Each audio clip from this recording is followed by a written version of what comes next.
It's 2025, and we still keep hearing about this 40 acres and a mule bullshit. Like, honestly, I don't have any skin in the game. My family didn't move to America until the 1900s. So, but it's if you know anything about history, if you read anything that's written in paper in a book, like historical documents, there's no legal standing for 40 acres and a mule. It wasn't passed by Congress. It wasn't passed by Senate. It wasn't signed into law by President Abraham Lincoln. It wasn't considered lawful by the Supreme Court. None of that happened. It's more like a myth. See, it came about because it was a general order during wartime. I don't know if you know what a general order is. It's an order given by a general while he's leading the field of battle. That general in question was William Tecumseh Sherman. And it was during his march to Atlanta where he issued General Order number 15, 40 acres and a mule, because as they made their way south and the Union Army seized these farmlands and these plantations, they gave 40 acres and a mule to the slaves to continue running the plantations, continue to running the farm. And I mean, if you want to be the type of person that thinks that Sherman was altruistic and he was just trying to give the black man a leg up, that's fine.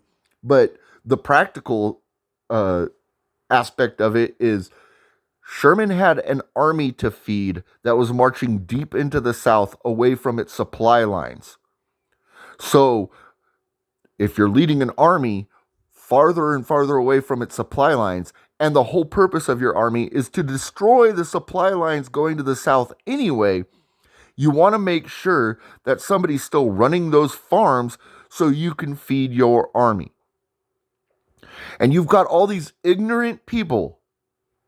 40 acres and a mule. We were promised. You weren't promised 40 acres and a mule because of the color of your skin. Those people were given 40 acres and a mule to work for the United States government to feed the army. They were never meant to be able to keep it because as soon as the war was over, we went into reconciliation where Lincoln gave everybody their property back. So, except for the slaves, they were never considered. They weren't considered property anymore. So, there's no way in hell Sherman was, oh, I'm altruistic. Free the slaves, give them land and a mule. No, he gave them land and a mule to run the farm so they could still produce food so he could feed his army as they marched towards Atlanta. And those of you that are so ridiculous that think that General Order number, I believe it's Order number 15, should be a permanent thing, well, then what about General Order number 65? That's the order that the same general, General William Tecumseh Sherman, gave to burn down Atlanta. If you want 40 acres and a mule, then I want to burn down Atlanta. And every time it rebuilds, I want to burn it down again. Because that was General Order 65. And since burning down Atlanta was an order, and 40 acres and a mule is an order, and we're supposed to treat 40 acres and a mule as if it was a law, then I guess we have to treat burning down Atlanta as a law. You see how ridiculous your argument is when it is countered with an equally ridiculous argument? If you want 40 acres and a mule, I get to burn down Atlanta. Period.